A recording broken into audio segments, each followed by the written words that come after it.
Good morning, everybody. Boker Tov on this fine Sunday morning. Just finished celebrating Hanukkah. Sorry we're a bit late. We're busy with some important things. Some of it sad, some of it joyous. But we're here. We're here to study some Torah. So there's a story told to start off with on the lighter side.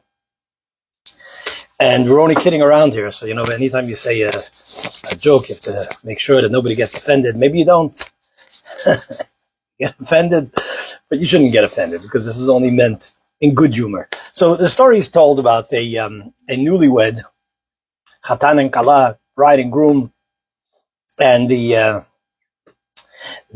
groom say, let me make a bracha first. Let's do the mitzvah first. We'll get right back to it. First of all, let's say a bracha. Please answer Amen. Baruch Ata Adonai Eloheinu Melech HaOlam Shehakol Niya Bidvaro. Hope you answered Amen. Or if you're drinking your own coffee or tea, that let's start also. We always now start with a mitzvah of tzedakah.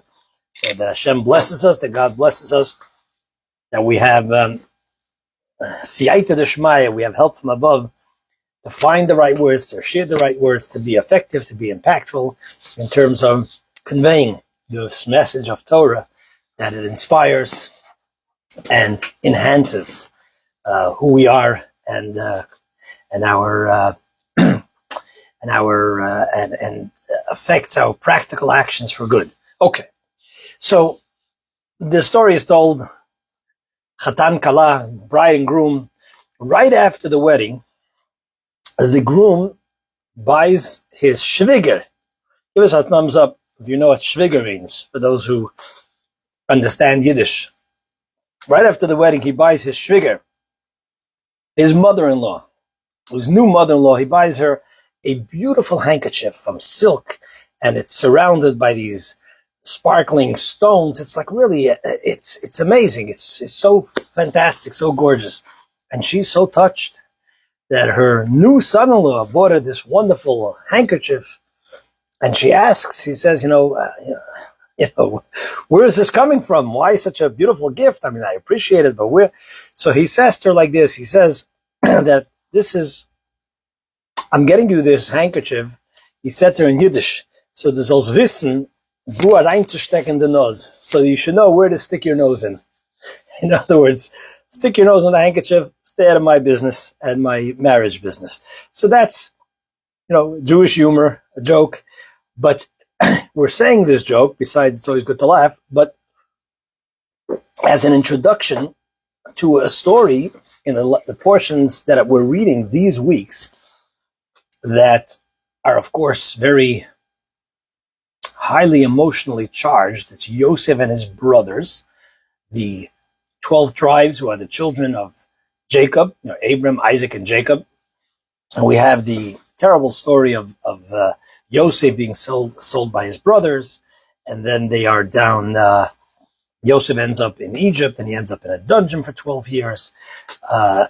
Terrible, coming from being his father's favorite son, and he's put in a dungeon, and then he eventually becomes a viceroy, for those who know the basic biblical story over here.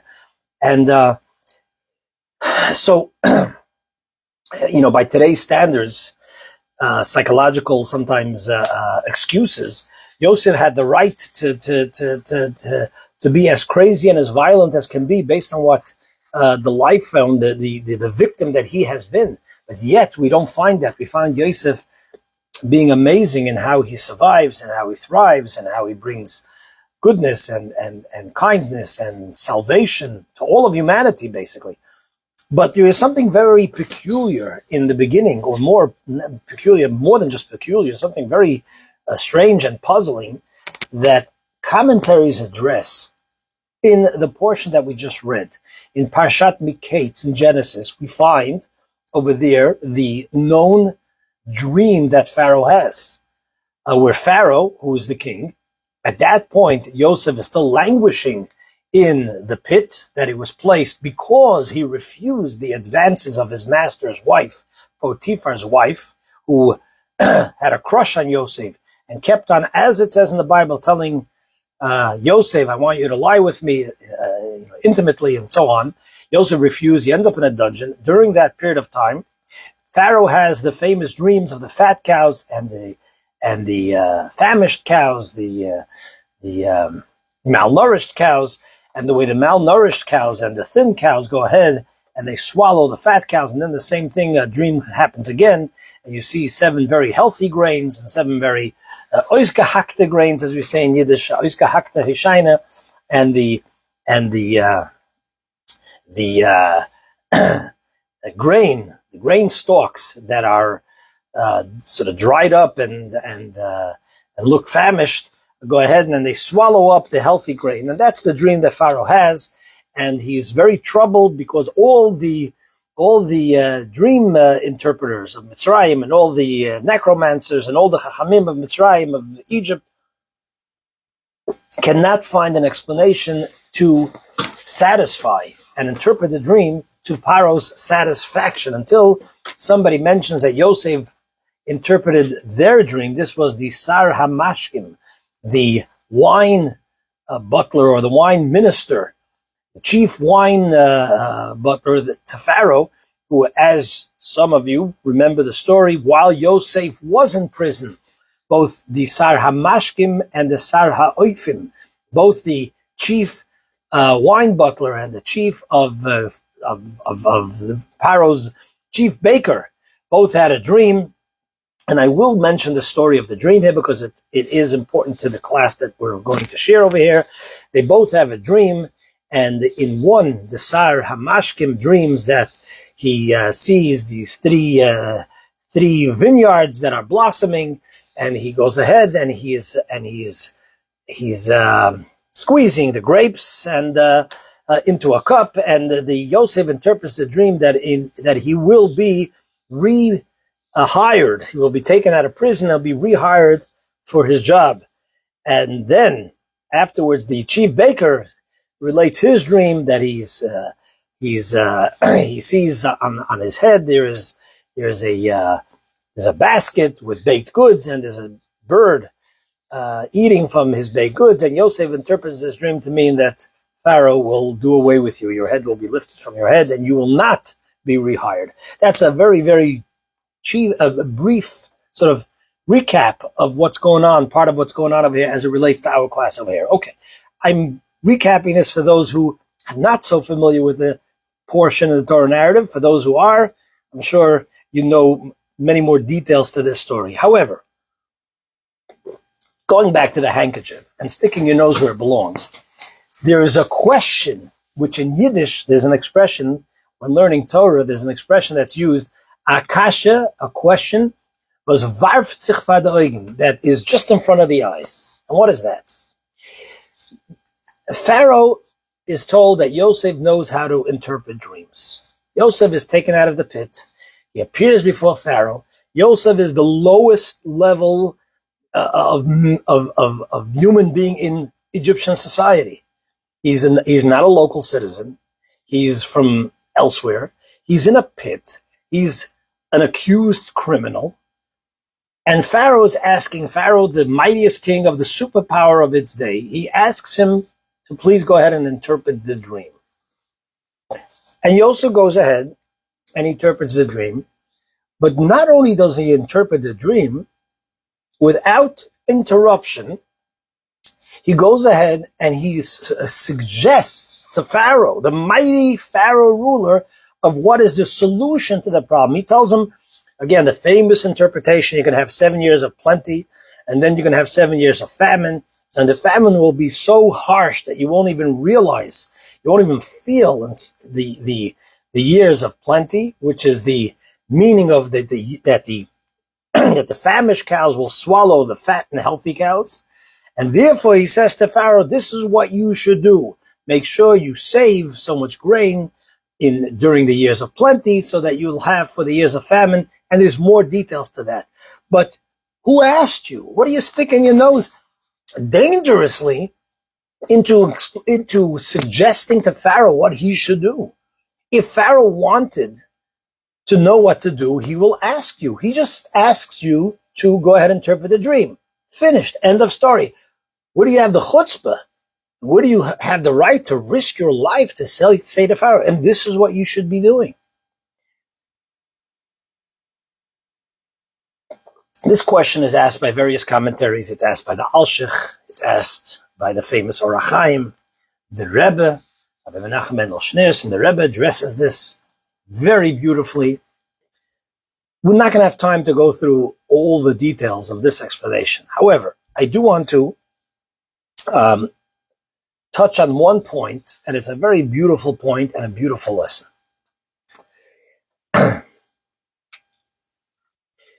There is a common theme that we see in Yosef, and which explains how Yosef HaTzadik, Joseph, although going through such terrible persecution, such terrible abuse, such a horrible development sort of in his own beloved family's relationship. His own brothers hate him.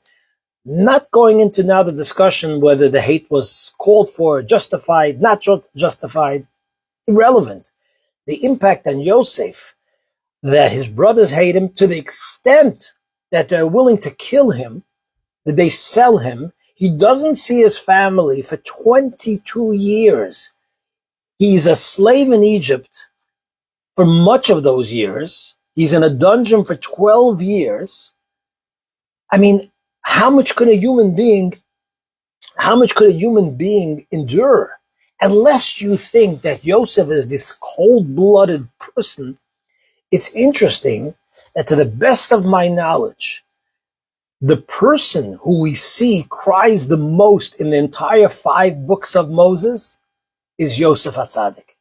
In the whole ordeal of when he meets his brothers and so on, the back and forth, the Torah tells us again and again, and Yosef cried.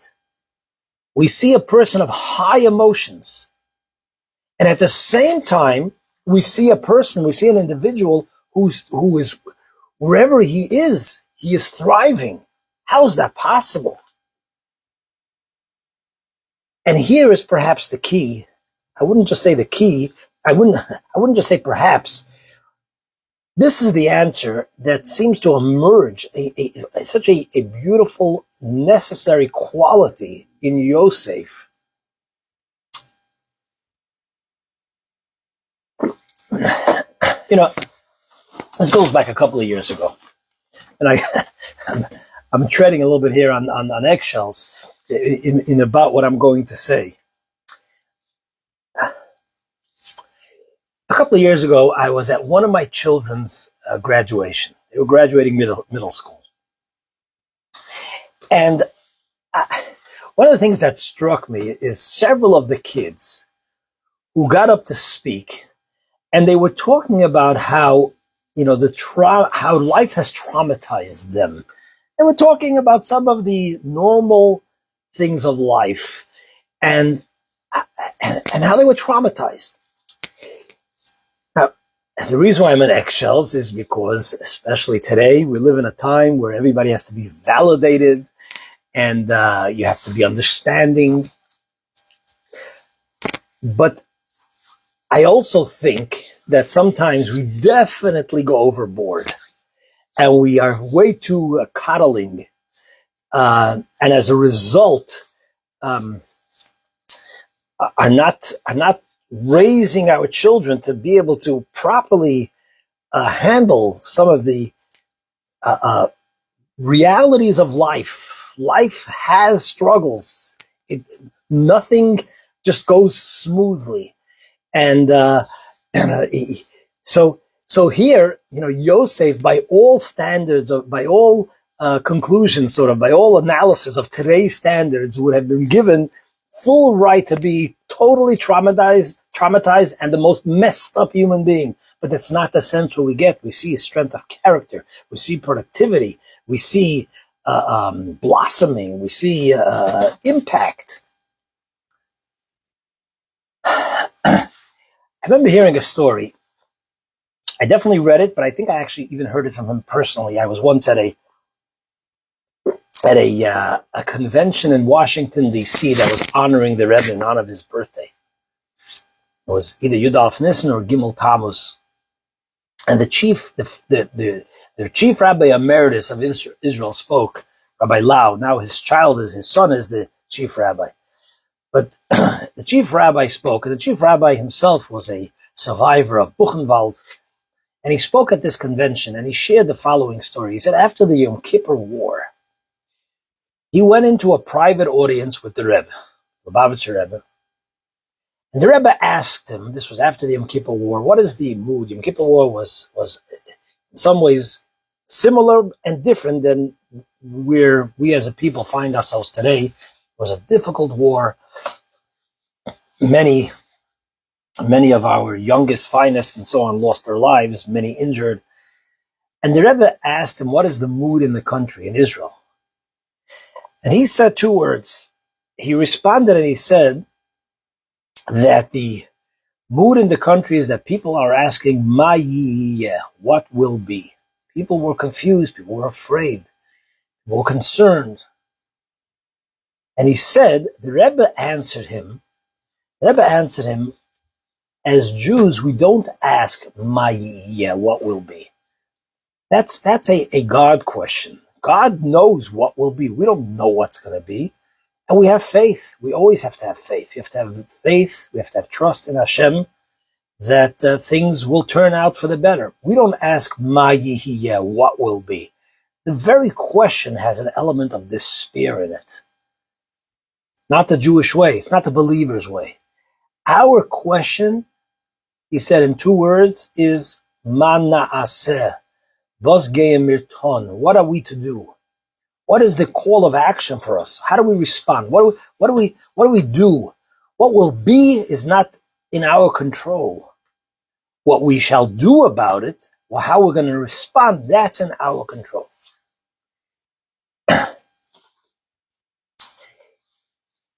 The Or HaChaim says that the reason why, getting back to our question, the reason why Yosef went ahead and he told Pare a device what he should do, says the Or HaChaim HaKadosh, because Yosef believed that the fact that he is being called upon to interpret the dreams, nobody else was able to give Pharaoh a satisfactory answer, is not just for him to answer the dream, but to see ma na'aseh, what can be done about it.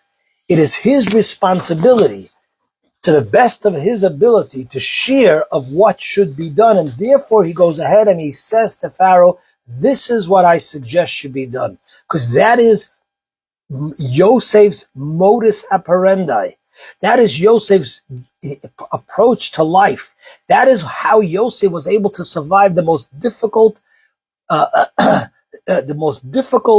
journey that a person could have. That's how Yosef is able to not only cope, but thrive in such a hostile environment, such a painful environment. Whatever environment he found himself, whether it's in the pit that his own brothers are placed him in, whether it is in the house of Potiphar, where all of a sudden Potiphar's wife is harassing him and having a crush on him and threatening him. She is threatening him. Remember, he's a slave. In a moment, she could do away with him. And she did threaten him, as the Medrash tells us. And as indeed, she falsely accused him, and he ends up in a pit for 12 years. Yosef's response always was, Ma na'aseh, what do I have to do? What is the lesson for me? What is the action that I have to take? That was always Yosef's response. And we see this again and again. The reason why Pharaoh actually even took him out of the dungeon, and he interpreted what Pharaoh was troubled with, and as a result he becomes the viceroy of Egypt, the highest position under Pharaoh, from being in the lowest position, was because Yosef saw a situation. He says, what am I to do? The Parsha tells us that Yosef saw, when Yosef was put into the dungeon, the master, the minister of the jails, saw that he could trust Yosef, and he placed him in charge of all the prisoners. When Yosef sees two prisoners. As I mentioned before, the chief butler and the chief baker, the Torah says he saw that their faces were sour because they had a dream and they didn't know how to interpret the dream. Their faces were sour. Yosef could have just ignored it. No, Yosef sees their faces sour and he asks them, what's the matter? What could I do to help? That, the very fact that he stopped and asked them, what can I do to help, rather than just ignore, led to the fact that he was taken out of prison and became the Mishnah Lamelech, became the viceroy. Yosef always is doing and wants to help. What am I to do? Rather than just be a passive bystander and let circumstances sort of decide where things are going. If it's shown to me and I have the ability to do something, that is my entire mission and purpose and focus. That's Yosef's attitude. That's what gets him through the most difficult times.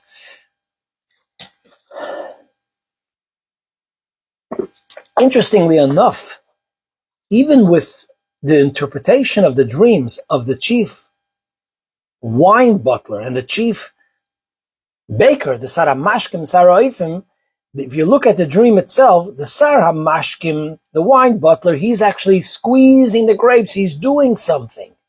So Yosef understands, if you're doing something, meaning, who are you? You're someone who is involved. You do something productive, positive, Pharaoh will rehire you. With the chief baker, he's passive. The birds are eating from his head. He's not doing anything. There's baskets, but he's not doing anything. He's passive. Yosef's interpretation, if you're passive, you have no role. This idea and thought expresses itself in other areas in Yosef's life. Chiefly, we find this again in this upcoming week's portion, when Yosef finally identifies himself to his brothers. And he says who they thought was the viceroy, who's an anti-Semite, who hates them, who's dangerous. And he says, Ani Yosef, I am Yosef. They get really scared and frightened. Who knows what he's going to do to us? And you know what Yosef says to them? How could I harm you? I would not be here today if I had that attitude. You know why I'm here? You know I had to go through this whole painful journey? You know why I'm here today as viceroy? Lemichyo shlochani Hashem lifnechem. God sent me so that I could be a michya, a speiser, we say in Yiddish, so that I could provide food for all of society because of the hunger. That's why I'm here. I'm not... the reason I'm here is not because you guys decided to do something to me and now I'm going to take revenge of you. No. In every part of my journey, I always ask myself, why am I here and what should I do and what could I do? So at the very moment that he reveals himself to his brothers, he says to them, this is my whole philosophy in life. And now I'm going to take revenge. By taking revenge, I'm contradicting my very basic philosophy and approach and belief and purpose of why I've gone through these 22 years. That's who Yosef is. L'chaim.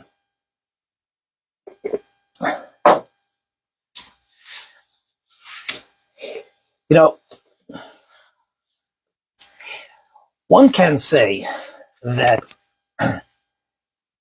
Yosef was the first Jewish child who went down to Egypt. Egypt represents exile, represents diaspora.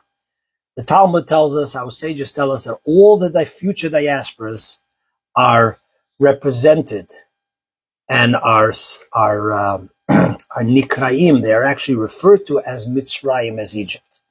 Mitzrayim was sort of the archetype, the concentrated, call it beginning energy of all the future diasporas, including now.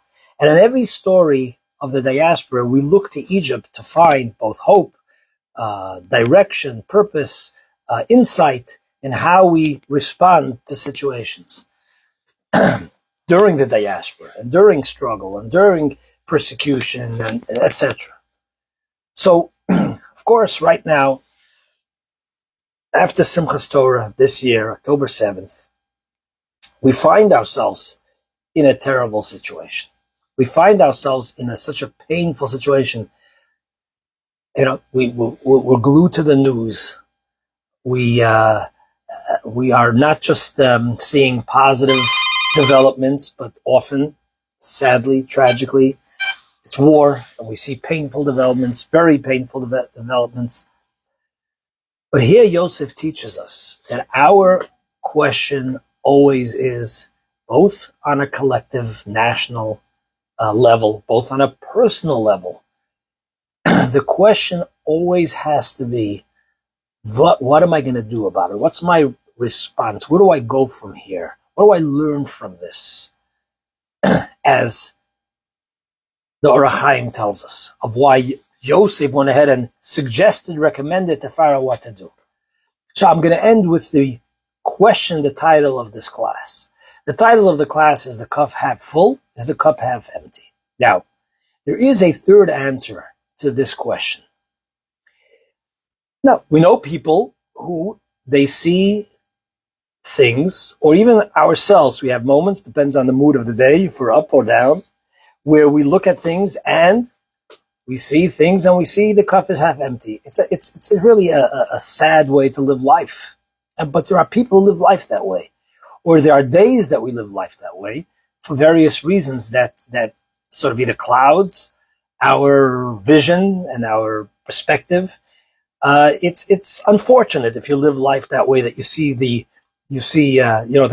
cup is half empty. We're coming from Hanukkah, so there's the known saying, you're eating a donut, a round donut. Do you see the hole, or do you see the donut that you could enjoy? What's around the hole. Some people just see the hole, and that's what they focus on.